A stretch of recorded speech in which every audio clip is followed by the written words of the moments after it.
오늘 함께 보실 하나님 말씀은 잠언 17장 7절 말씀입니다. 읽겠습니다. 지나친 말을 하는 것도 미련한 자에게 합당하지 아니하거든 하물며 거짓말을 하는 것이 존귀한 자에게 합당하겠느냐. 아멘. 오늘 말씀을 처음 읽었을 때는 이 내용을 전혀 이해하지 못했습니다. 이게 도대체 무슨 말이지? 하면서 좀 봤는데 이게 도저히 모르겠어서 막 이것저것 찾아봤거든요. 그러다가 공동 번역을 좀 찾아보고 나서야 이걸 이해했습니다. 네, 오늘 말씀에서 보면은 말이 나오고 사람이 나오죠. 여기 나오는 사람은요, 말을 듣는 대상이 아닙니다. 오늘 말씀에 나오는 사람은 말을 하는 주체입니다. 그러니까 앞에 나와 있는 말을 그 뒤에 나와 있는 사람이 한다는 거예요. 그 첫 부분에 보면은 지나친 말을 하는 것도 미련한 자에게 합당하지 아니하거든 이 내용으로 나오잖아요. 이 말이 뭐냐면 미련한 자가 이 지나친 말을 하는 거가 합당하지 않다는 거예요. 이치에 맞지 않는다는 거예요. 뒷내용도 마찬가지로 존귀한 자가 거짓말을 하는 게 합당하지 않다는 내용이라는 겁니다. 이거를 처음 읽었을 때는 이거 정반대로 지나친 말을 이제 미련한 자에게 해주는 게 뭐 합당하지 않다 뭐 이러면서 이제 봤거든요. 그러니까 이게 도저히 이해가 안 되는 상황이 된 겁니다. 제가 이상하게 본 건지는 잘 모르겠지만 왜 이렇게 오해의 소지가 있게 번역을 해놨는지 참 이게 물론 이게 그 개역 한글이나 개역 개정이 그 원어를 이제 최대한 보존하려고 이제 그렇게 번역한 거는 맞거든요. 애초에 목적 자체가 그쪽에 있다 보니까. 근데 아니 이렇게 좀 오해의 소지가 있거나 이해가 좀 안 되게 만드는 이런 부분들은 좀 더 풀어주는 게 낫지 않을까. 그랬으면 좀 더 좋지 않았을까. 그런 생각을 좀 해봅니다. 여담이 없고요. 내용으로 좀 들어가 보도록 하죠. 앞부분 말씀에서는 미련한 자가 지나친 말을 하는 게 합당하지 않다라고 합니다. 여기에 나오는 이 지나친 말이라는 표현이 어려워요. 이것도 이해를 잘 못하는데 여기에 나오는 지나친 말은 어떤 기준을 넘어섰기 때문에 지나쳤다, 오버했다, 뭔가 넘어섰다 라고 이제 보시면 되거든요. 그런데 요거를 좀 부정적으로 보면은 말을 과장해서 하는 건가? 이렇게 생각하실 수도 있어요. 근데 그거는 아니고 여기에서는 기준을 넘어서는 무언가, 그러니까 만약에 어떤 평균 점수를 넘었어요. 그러면 좋은 거죠.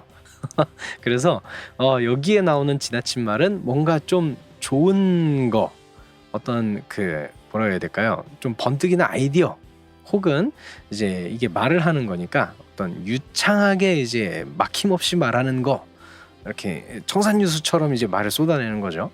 이제 그런 느낌으로 여기에 나와 있는 지나친 말을 보시면 될 것 같습니다. 그러니까 유창하고 좋은 말을 하는 거예요. 그런데 그 말을 하는 사람을 보니까 미련한 사람이에요. 이 사람은 내가 평소에 알기로 바보였는데 이 사람이 어느 순간 이제 얘기를 하는 게 굉장히 번뜩이는 아이디어를 가지고 유창하게 말을 하는 거예요. 이러면은 주변에 있는 모든 사람들이 다 당황할 겁니다. 아니 이 사람은 미련한 사람인데 하면서 말이죠. 그런 당황스러움을 오늘 말씀은 이게 합당하지 않지 않느냐라고 이야기합니다. 무슨 말이냐면 그 사람이 진짜 미련한 사람이라면 당연히 그럴 리가 없지. 당연히 그런 지나친 말, 그런 유창한 말을 할 리가 없지 라고 얘기하는 겁니다.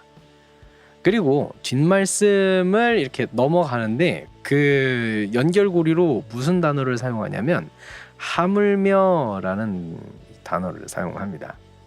하물며. 이 말이 뭐냐면 오늘 말씀에서는 이제 두 부분, 그러니까 두 사람이 나오죠. 미련한 사람, 존귀한 자. 그쵸? 그 중에서 오늘 말씀은 이 존귀한 자에게 포커스가 맞춰져 있습니다. 이 존귀한 자한테 말을 하고 싶은 거예요. 이 대상을 설득하기 위해서 앞에 미련한 자의 예시를 댄 거죠. 야, 저걸 봐봐. 너가 봐도 말이 안 되지. 야, 그러면 저것도 당연히 말이 안 되는데, 아니 저것도 말이 안 되는데 이건 당연히 말이 안 되는 거 아니야? 이러면서 말이죠. 그렇게 설득하기 위한 장치로서 이제 미련한 자의 예시가 앞에 나와 있었던 거예요. 그리고 여기에 나오는 이 당연한 이야기, 그것은 바로 존귀한 자가 거짓말을 하는 것입니다. 그건 합당하지 않다는 거예요. 이 존귀한 자가 어떻게 거짓말을 할 수 있겠냐? 이건 말이 안 된다라고 얘기를 해주는 겁니다. 존귀한 자는 거짓말을 하지 않는다는 이야기를 오늘 말씀은 말해주고 있는 것이죠.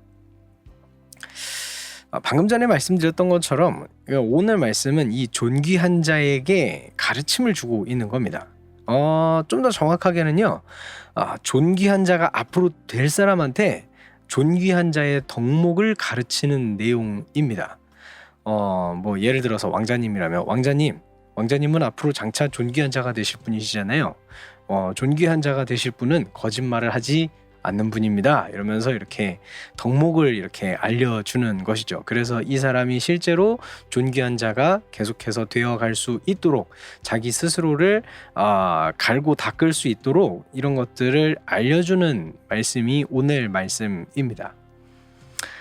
거짓을 싫어하시는 하나님을 믿는 사람이라면, 그리고 그 하나님을 아버지라고 부를 수 있는 자녀라면 충분히 존귀한 자라고 말할 수 있을 것입니다.